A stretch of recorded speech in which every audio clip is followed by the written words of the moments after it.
All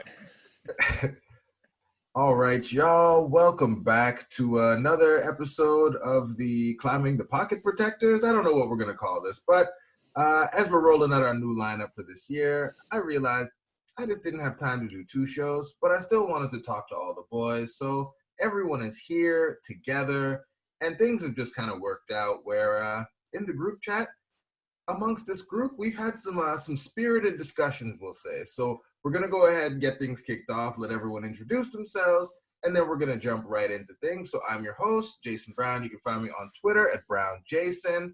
And the doctor, Eric Eager, my man. How you doing? How you been? I'm doing okay. Week one was a grind, but we made it out. We sweated through, four or five missed kicks the other night. And obviously the Vikings game didn't end up the way that we wanted it to, but we're on to week two. The Vikings have started 0-1 before. So all right. And my man Myles, wide receiver one. Good. How you doing? How you been? The curls are looking nice. Shout out to Yinka. No, I'm good. Hearing Eric be so positive it fills me with so much joy. And you talked to Jayson. You talked about if this is the Pocket Protectors episode. I'm not sure if I was ever allowed to be on it because I don't know if I was like smart enough, nerdy enough for it. So like, if we want to do that, that's fine. But y'all have to be the ones that talk to this, the analytics, because I'm not. That's not my game. Oh no, you can get in. You can chop it up, talk some scheme with us. We'll throw that in there for you as well. And then my man, also doctor, I owe you $2,000. The check is in the mail. Nick, my man, how you doing? I'm good. It's getting colder, so I got the sweater out today. This is my first sweater day, so that's always a special day when you kick that off. I had some leftovers of my wife's pumpkin spice latte, so I'm really diving into the fall spirit. Oh, you're gonna go apple picking on Sunday. We're just like full throttle into fall festivities. It sounds like the whitest thing I've ever heard. I was just going to say that, but I'm glad Eric said it because that's. Oh man, but you're ready already because you've been preparing for fall all off season. The beard is looking lovely. That's excellent work you're doing there. Proud of you. You kept it going. And last, but certainly not least, the man, the myth, the legend, Flipmazzi. How you holding up here as we record? You had a little bit of time since the pain really set in. Where are we at now? Are we back to unwavering optimism? Where are you at with it, Flip? I mean, if you ask me, I had a full second half of dealing with the pain. So I'm well beyond that. I'm doing well. It's 80 degrees and sunny here in California. So, all things considered, life's good. Okay. Well, Eric, like I told you before we started recording, I'm throwing you on the hot seat first because I want you to address something. And it feels like a conversation we have every season. But here we are. We're back again. The season starts and numbers come out and they don't seem to make any sense.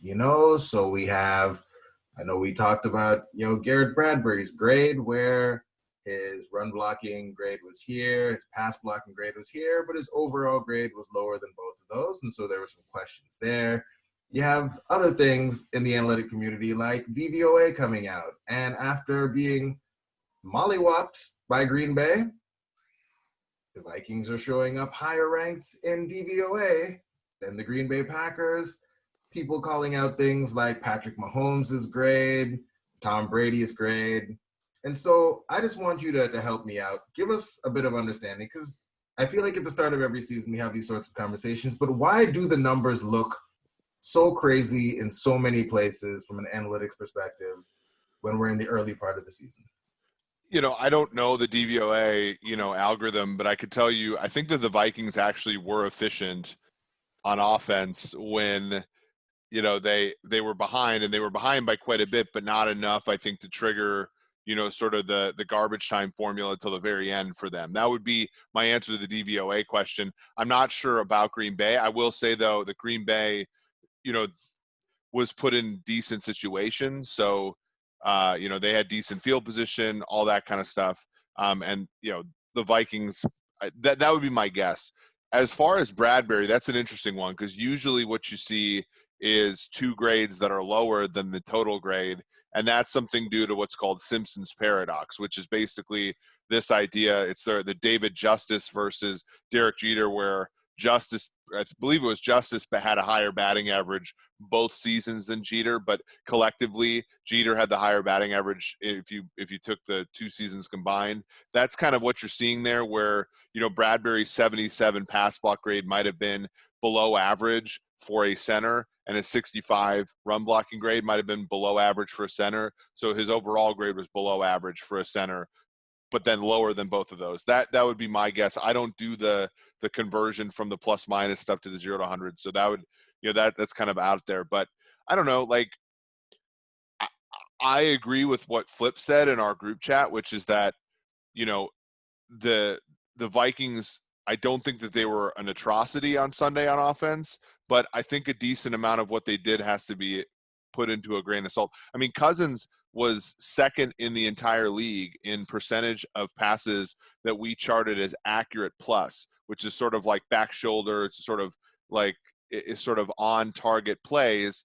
And, he was only behind Aaron Rodgers. So he was accurate. He was putting the ball in place, but the order sucked, right? He was terrible in the second quarter, and that really buried them. And that's why I think when people come out of the game, especially as fans, and think, God, we got our asses kicked, they look back and like, well, why are we rated highly? All right, that's fair. And Myles, you raised your hand there, I believe. Yeah. Did you have a question? I just had a question, like Eric. So do the cumulative, like for let's say Bradbury, for example, his pass pro and then run blocking numbers. So when they become cumulative, does that factors into position then? I didn't know that. I'm just curious. Hearing you say that number actually determines based off of the average from his position. Yeah, kind of. So like for example, so there's a plus minus process, and that plus minus is converted to a 0 to 100. That conversion, so it depends upon how you want to think about it, but sure. One way to do it would be to convert all of the grades to 0 to 100 and then take the average of them. But another way is to take the average first and then convert them to 0 to 100, and that's sort of what we do. And in that process, it's convex, so like it's not necessarily going to preserve order, if that makes sense. Yeah, no, that makes sense. All right. And Eric, I like it there. You're helping me out, teeing me up here, because you talked about some of the things that really got things kicked off in the group chat, led to some really great conversation, and actually led to Flip joining the dark side and actually levying some criticism. And then our man, well, I mean, I guess that's not that surprising. Nick has kind of become the resident Kirk Cousins. You said you were simping for Kirk Cousins in the chat, which I liked a lot. But you have become the defender of all things Kirk Cousins. And so it was an interesting and heated, a spirited conversation. And so, Flip, I'm going to throw it to you first, because I would like you to break down from your perspective, your feelings as a fan about this game in the light of, some of the evidence that maybe Kirk wasn't as bad in total as maybe it felt watching the game because of the order in which, the bad and the good happened in the game. Yeah, sure. And, we're going straight in on Kirk here, but I'm going to be honest with y'all. We all know that the defense lost us that game, that the defense is responsible for the majority of the issues we had during that football game. That said, you look at the offense, and I don't think I'm being a hater when I say it just wasn't good enough. And trying to put that in context, I have a question for y'all. Do y'all think that Kirk played well during the divisional round game against the 49ers last year? No, of course not. Oh, anybody? No? We're all saying he played bad. Well, you go back and you look at that game, and here's Kirk's stats. He starts that game. He goes 10 for 12 with a 6.8 poor yards per attempt. He throws 1 touchdown, the 41 yarders to Diggs, and no interceptions. And so that's a high completion percentage, low yardage, only 83 yards, but we still don't think that was a good game through the first half. Now, I compare that to this game. Kirk, through the third quarter, he goes 7 for 11, similar completions, 95 yards passing. And instead of the touchdown, he threw an interception on Sunday. So I'm just trying to understand how we can look at what he did on Sunday and say that was good. Granted, it's a low sample size, but football is a meritocracy. You get 4 downs to earn more opportunities. And if you're not earning those opportunities, then that's not something you just give a free pass to. He wasn't good in his limited chances. But are you just, I mean, the issue in the San Francisco game was it just never got better, right? Whereas in the Green Bay game, he, not that it ended up mattering, but he rallied and was quite good in terms of efficiency and stuff after that. Something to build off of. Right. Yeah. And here's my thing. I think we get, and this is where my pessimistic side comes out relative to you, Flip, is like, I don't think that the defense is good enough to win with. But I don't think that automatically should raise expectations of Kirk, because I don't think that's fair, right? Like he's not, like, after 2018, the whole shtick was we have to build an offense to play to his strengths and mitigate his weaknesses. And I thought that him going 10-6, winning a playoff game, was him exceeding those expectations. But that doesn't mean all of a sudden this season, okay, we're going to go from a top 10-ish defense to a bottom 10 defense. That doesn't make Kirk better. You know what I mean? Like, right. So my issue with Kirk is like, and I guess this is my negativity coming out, but my thing is like, well, Kirk did about as well as we could expect him to do, so, relative-ish, right? Like, obviously the order was poor. He obviously could have played better. But like, my question is like, we're not all of a sudden expecting him to be like Deshaun Watson or Mahomes or Wilson. Like, the expectations for Kirk have to be tempered, and where the blame is, as you said, is on the defense. Yeah, so I agree with that, but I am specifically looking for that rally. I look at another game last year, the Denver Broncos game. Kirk rallied after that in that game when they were down 20-0. And if we lose that game because the defense lets in another score, I'm completely okay with that. We can go back to 2018, the Rams game. Kirk rallied in that game. They still lost, but Kirk played well. We can't say that in this game because he didn't rally in time to be a difference maker. So Nick, you obviously took a different stance on this one. You felt like maybe Flip was being a bit harsh, because when you broke down even that same sample size that Flip gave us there, you came into that, really being able to highlight some really big time plays that Kirk made within that smaller sample, even though there was some not great plays, as Flip also pointed out. Yeah, when I went back and rewatched the game, I was actually really impressed with Kirk. I thought, yeah, he had some really bad plays. The safety sticks out, although that wasn't Kirk's fault at all. He was hit before he finished his drop back. That was Delvin's fault for not picking up the blitz.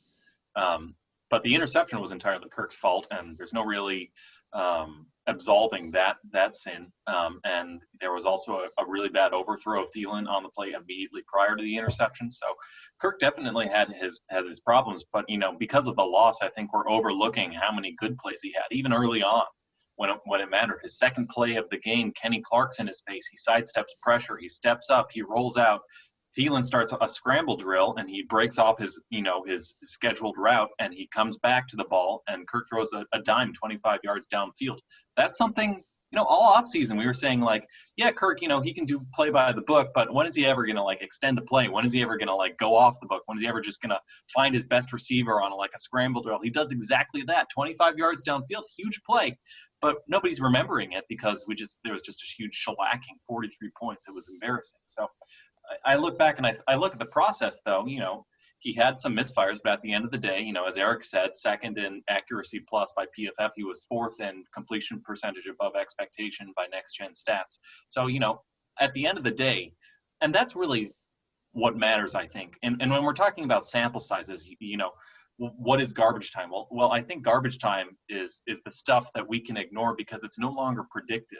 But the stuff that was happening in the third quarters, I think, is still predictive. We're not going to get a better prediction of what Kirk Cousins looks like as a quarterback by looking at just the 10 plays in the first half or whatever. We're going to get a better prediction of what's going to happen in the future if we look at the entire game. That's one of the reasons why, if you look at his EPA in the first half, it's terrible, but it's also like 10 plays. If you look at his entire EPA for the game, it's actually pretty solid. You look at his PFF grade, which I think is the best predictive metric we have, his passing grade. It was 4th in the NFL last week. So I think there's a lot of positives from Kirk Cousins. I think there's a lot of specific things that specific weaknesses that we're saying, if you're doing the scouting profile of Kirk Cousins, you say well, sure, he's accurate. Sure, he can find the right read, but when is he going to show any creativity? When is he going to improvise? When is he going to extend a play or show pocket presence? When is he going to ever, scramble and pick up yards if they're playing man, pick up on that kind of stuff? And he shows all that stuff. So in a weird way, I came away from the game, as depressed as I was about a lot of the aspects of the cornerbacks who couldn't, were worthless, and the pass rush who Shamar Stephen led the team in pressures. That's never a good thing. He was your boy Shamar. Shamar Stephen, all of 6 pressures last year. That's never a good sign. So, but despite all that, I was actually, if there's one silver lining, it was that Kirk Cousins, we're seeing the type of things that actually bring down his game. So, yes, Kirk Cousins did not play well enough to win, but you're setting such an extremely high standard when you're going up against Aaron Rodgers, who had one of the best games, honestly, of any quarterback in the last couple of years. So I don't think I'm setting a high standard. I'm asking him to make it a one-score game. You're down 22-10. You're coming out of the half. Make it a one-score game. We've seen him do it before. He didn't do it. He didn't do it on Sunday. But the problem was the Packers, Kirk answered touchdown for touchdown, but so did the Packers. So there was never a chance to get it with he did not answer touchdown for touchdown. He answered safety for interception. You're down 12 coming out of the second half. Go down, make it a one-score game. Okay, let's say you don't even make that. The defense had a stop there. First drive of the second half for the Packers, the defense generated a stop. Kirk got a second chance to make it a one-score game, and he didn't do it. I mean, if we're going to judge his entire game off that 4th and 3 throw to Tajay Sharp, that was a bad throw. But again, it goes back to what are the statistics that matter? They're the ones that are the most predictive. And what's more predictive than zeroing in on myopically on this one play that sticks out in our memory because of how painful it was, is looking at the whole data set. And there, sure, you can cut out the garbage time by the second half of the fourth quarter, or even if you want to, take a more expansive, you can say, anything win probability below 20%. So early in the fourth quarter, or maybe it was the late in the third quarter when we hit that. That's fine too. But, I think the play action pass to Adam Thielen on the very next drive, which was one of the best passes, I think, of any quarterback this past week, that play matters too. And we can't just look at the Tajay Sharp overthrow or the interception on the blaze out to Adam Thielen that Jair Alexander brought in. We got to look at we got to remember the good stuff too. And there were a lot of dimes that game. So here's the question. Here's the question I have then, because I'm trying to think about this from the perspective of the season. Kirk was, from the statistics that we pointed out, Kirk was fine, but it came at the wrong time. What happens if he regresses from that then? Are the Vikings a team, because they scored 34 points, right? That's not going to happen all the time. We've seen Kirk produce duds relatively frequently. If their defense is as poor as they were on Sunday, are they able to beat an average football team with Kirk playing, let's say, 60% of how he played Sunday? So I don't think that's an automatic no, and this is kind of where I flip to the optimistic side, because you can look at that game. The running game was extremely efficient. We were ahead of the sticks for most of that game, both Dalvin Cook and Alex Madison. And if you look at just the play calling, the Vikings only called one play action pass, probably based on what we saw against Green Bay last year, where they just abused the play action rollouts. They were in Kirk's face all game. So Kirk achieved this, I would call it a good performance when you include the fourth quarter. He achieved that without doing what he's best at. And Adam Thielen, it looks like, is going to be able to be at least somewhat of a deep threat like Stephon Diggs was last year. So Do I expect the Vikings to put up 34 points every game? No, I don't, but I think they can be competitive if we're just good in the big moments, good on third down. And right now, from what I see in Kirk Cousins, it's that same old story. That was a big moment on Sunday. Those are big moments. That was a big opponent. And his sphincter just gets so freaking tight. Sometimes I wonder if he had the confidence of Don Cousins during times like that, would he, if he had the fortitude to play to be his truth during those games, that apple didn't. I wonder how far the apple fell from the tree there. So here's a question then, because this is a really tricky. Again, I try not to be. I try to be to set expectations at a reasonable level. But you look and you say, okay, this week they're going to Indianapolis. The Colts were a team that was favored to win the AFC South prior to the season. They slipped up, obviously, this past weekend. Then they're home to Tennessee, a team who's now favored to win the AFC South. Then they go to Houston to face a team whose quarterback, I think we all agree, is a lot better than Kirk and Deshaun Watson. And then they go to Seattle to face the Seahawks. Which one of these games is a Kirk game, right? Which one of these games is Oakland last year? Which one of these games is Denver, Flip? Well, so here's real quick before Flip answers, because I think we look at how can we call an Indianapolis game against a really bad Jags team last week, I guess, quote unquote fluke, when we don't know much about the Colts as a team in general. We had expectations for the Colts going into the season, but we didn't know what they were going to be with an old, bad Phillip Rivers. They just had a more talented roster than the Chargers. Well, actually, they had a more talented offensive line than the Chargers did last year. I won't say they had an overall more talented team, because they don't. I don't believe. I think the Chargers had a better overall defense, better weapons. That's just my opinion, though, because I'm a Keenan stan. But in general, that, I guess that's where I'm going to jump into. And we saw that the Texans obviously lose to a really good Kansas City Chiefs team, but we've also seen the Texans kind of pull, because maybe it's more of a Bill O'Brien situation, but they pull a Minnesota Vikings quite often in every season. They have a couple games where they're real duds. You're how are they losing to this team?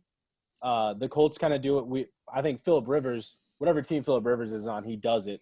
They usually have a game like that too. So I go into games like the Texans and the Colts looking at those as the Vikings can win either one of those games or both, because you don't know what team you're going to play that week. The Vikings are the same way. You don't know what team's going to show up that week either. So I have a hard time saying, there's no way that they can't win those two games. The Seahawks one, I have a hard time expecting anything there. But the Colts and the Texans, I really believe they're as unpredictable as the Vikings. They do have a better quarterback in Deshaun Watson, but as an overall team, both of those teams are as unpredictable, in my opinion, as the Vikings are. If we lose badly to the Colts, we need to send Kirk to Kyle Shanahan for as much as we can get and just burn it all down. Because I don't know if I'll be able to watch it. If haggard old Phillip lights us up, it's a wrap on this season. It's going to just be a season of pain where we know we're just going to be good enough to miss out on all the talent that comes out of the next draft. Shanahan loves those analytics too. He loves that CPOE. He'll be all over Kirk. But yeah, and that's a question. I mean, when does that I hate to already say this, but when does that happen? Because I remember 2000, the last lost season was probably 2013, maybe 2014, and those were setting the table for a lot of what was going to be good about the Vikings. Because if people remember, 2012 they had 3 first-round picks. 2013 they had 3 first-round picks. In 2014 they had 2. Now, they didn't have that many this time around, but they had 15 draft picks. They kept a decent number of them, including 2 first-rounders, and Cameron Dantzler's a starter as a third-round pick. I don't think it's a lost season if they start to struggle, because we get to see, like, Xavier Rhodes in the second half of 2014 was one of the best cornerbacks in the league. Teddy Bridgewater obviously showed potential, and all those kinds of things. Like, this is going to be a season, I feel like, of growing pains, but could we extract some positivity out of it? I think so. So Yeah. that's his track I had record. one question. Yeah, I wanted to jump in because it's come up a couple of times, and we started in. We've been harsh-ish on Kirk, talking about him, but as everyone has said, it is the defense's fault that this game went the way it did. And in some footage that didn't ever actually make it out to the open, Flip, before this game, you did say, how much worse could it get? And you cited how terrible Xavier Rhodes was the last time we played against the Packers, and really just the last season, how he was being destroyed. So coming out of this game, do you feel now that, things are worse than they were before, or that it did actually get worse? Like, what are your thoughts on this defense, the secondary, after watching that performance, given kind of your thoughts on where Xavier Rhodes was as our number one corner last year? I think we have the same secondary in terms of quality. I thought the biggest, in terms of cornerbacks, I think the biggest variance in terms of our defensive performance was a decrease in safety play, Harrison Smith and Anthony Harris, and then a ghost appearance from the defensive line. Now, I know we always have the analytics, pass rush versus coverage conversation, and I'm expecting some growing pains, but it's the same attitude I have on the offense, that the big time players need to carry this defense until the young guys come along. And we didn't see the big time players do that. We need plus performances. We only saw it from Harrison and Eric Kendricks, and that was like in Right. defense. Right. So again, it's this path of progress thing where Eric's talking about where do we see the inflection point in the season. We have to have 4 or 5 games of great performances by our best defensive players until we can figure out what we actually have at the cornerback position. And if we don't get that, then yeah, it's going to be worse. All right. Well, another thing we have to talk about, because it wouldn't be right if I didn't do this with Flip on the podcast with Eric. I mean, we got to talk a little bit about it, and time is running short, so we'll hop in here. But we got to talk a little bit about your running backs. Flip, you mentioned the running game was efficient. It didn't matter. Nick's also mentioned a couple of times on his timeline about the efficiency of the run game. Eric, somehow Dalvin was able to get paid, even though you made that illegal in 2020. So Flip, I want to get your thoughts, because it did look there for a little while. One of the things we talked about was Kirk not getting opportunity, and it did seem like the plan was once again to feature Dalvin, feed Dalvin, get the running game going. Is that going to be viable for us, given the state of this defense? And I guess, what are your thoughts about that, just generally speaking, as we move forward in the season, with, again, your running game being efficient and it really not mattering at all in terms of the outcome of this game? Well, if it can be efficient, then surely it's something that we're going to have to rely on, especially when you're talking about the struggles on defense. You're looking for ways to keep possession, to increase your time of possession. Is it going to replace a strong passing game? No way, no chance. But it is encouraging to see them at least stay ahead of schedule and do something right on the offensive side of the ball. See the offensive line fare well in run blocking, which is something that hopefully continues. Am I going to sit here and say we can just ride a good run game to the playoffs? No way. But based on what I saw from Kirk, there's no way. I mean, there's 10 teams, maybe more, in this league that just sit back there and they win on the right or left arm of their quarterback. And I don't see the Vikings joining that group this season. We're going to need something in the run game. Well, and the issue the Vikings run into this year is they're trying to roll out the exact same offense as last season, but you have, as Eric has alluded to many times, they traded away their best offensive player, and their defense is significantly worse. We're used to them. What the Vikings want to be is a run control, ball control offense with a good defense. They don't have a good defense, so how does a run control offense really help you win games? The formula that the Vikings look to try to have under Mike Zimmer with what they had last season, what they had in 2017, how does that replicate into 2020 with the current roster makeup? It doesn't. So I'm just not you, Flip. You're saying everything right. I'm just curious, like, how the expectation is supposed to be anything more than bad.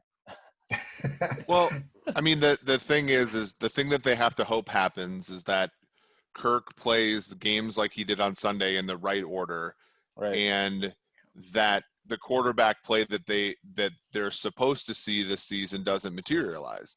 And because I have some faith that Zimmer by the middle part of the season is going to get good cornerback play. I mean, this isn't like I like Les Frazier's doing a great job in Buffalo, but when he was the Vikings defensive coordinator and head coach, like that didn't happen, right? Like, but I have faith that Zimmer can do this kind of thing.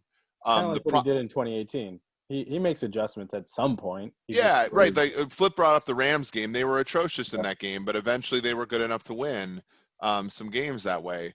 But the hard part is like the schedule does them no favors. I mean, I ended the discussion with the Seahawks, but then you're home to the Falcons. I mean, they're terrible defensively, but Matt Ryan threw for 450 against a pretty damn good secondary in Seattle. And then you go on the road to Green Bay. You have home to the Lions, who are no slouch offensively. You always struggle in Chicago. You have home to the Cowboys, and there is no way that Bridgewater isn't throwing for 400 yards against them. So, like, so it comes back to Kirk Cousins. Is that what you're saying? It comes back to Kirk. Yeah, and then you have Gardner Minshew the following week, and then you have Tom Brady the week after that. It's like there isn't a breather here, right? Like there's none. So we're looking forward to the Tom Brady game is what you're saying.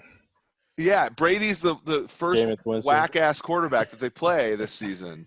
Well, Trubisky, here's the thing. Trubisky will be benched by then, and we all have nightmares about Foles. So, like, my thing is if they get lucky, and not lucky's the wrong word, but if things shake out the way that they could have, like if Kirk plays the game in the opposite order on Sunday, they're probably in it to win it at the end of the game. And then he screws it up and they lose at the end. Is that kind of what you're saying? Right. Like that's the hard part, right? But Tennessee keeps Gostowski around and he goes 0 for 6 in the Metrodome. They could win those games, and then like it happened in 2018. Like in 2018, what ended up happening? They got a nice easy game at home against Arizona, where Kirk fumble touchdown, by the way. They got a nice easy game in the wind against the Jets. I'm trying to think of how that schedule, but there were some nice gimmies in the middle of the season for them. Detroit was another one, and then by the time it came time to compete again, like his defense was, down the stretch in 18, the defense wasn't the reason they didn't make the playoffs. Like here, I just don't see any breathers for them. All right. So last topic for everyone here, rapid fire. Nick, I'm going to start with you. What player that we didn't hear from maybe enough in week 1 do you expect to have a bigger and more prominent role in week 2? I would say first one that comes to mind is Irv Smith. He was sneaky good in the run game. They were really bringing him in. He helped set up that first Dalvin Cook touchdown really well. He's really impressive as an inline blocker. I think of him as like a move tight end, but he's like he can put his hand in the dirt and go up against edge players. So he's really impressive in the blocking game. And we saw he had one big first down on a third and long.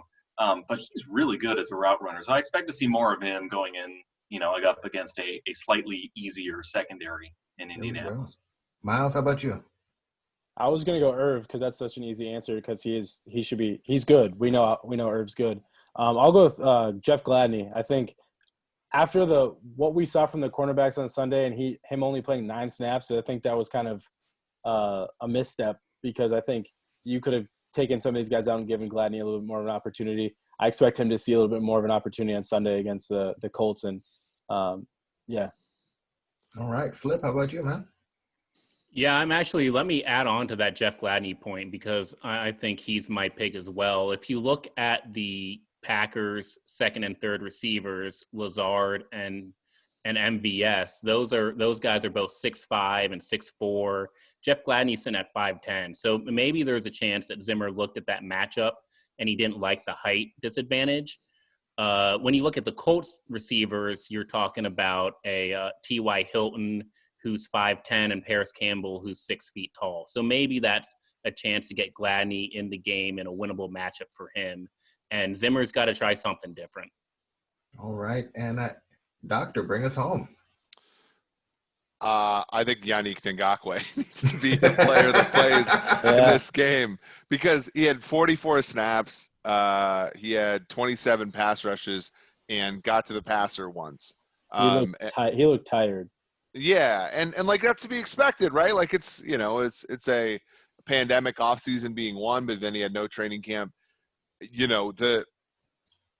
That's another thing. When they get Hunter back, if they get Hunter back, that'll help a lot, hopefully. But right now there's a lot on his shoulders because there's no one else on that defense. Right. I mean, the high for pressures was 2 by Shamar Stephen. Like, what are they supposed to do? And they can't exactly Nick's blitz. Offseason takes her and crumbles. They can't exactly shambles. They can't exactly blitz either because they don't have the horses on the back end to handle it, right? So it really is incumbent on him to be a player for them. All right. Well, gentlemen, thank you for making the time. I'm going to go ahead and wrap this thing up before Zoom rudely cuts us off. It has been fun bringing all the worlds together, bringing the group chat beefs onto the airwaves. A lot of fun. We will do it again soon. And listeners, thanks for sticking with us. Viewers, thanks for watching. We will talk to you soon. Have a good one. Skol Vikes.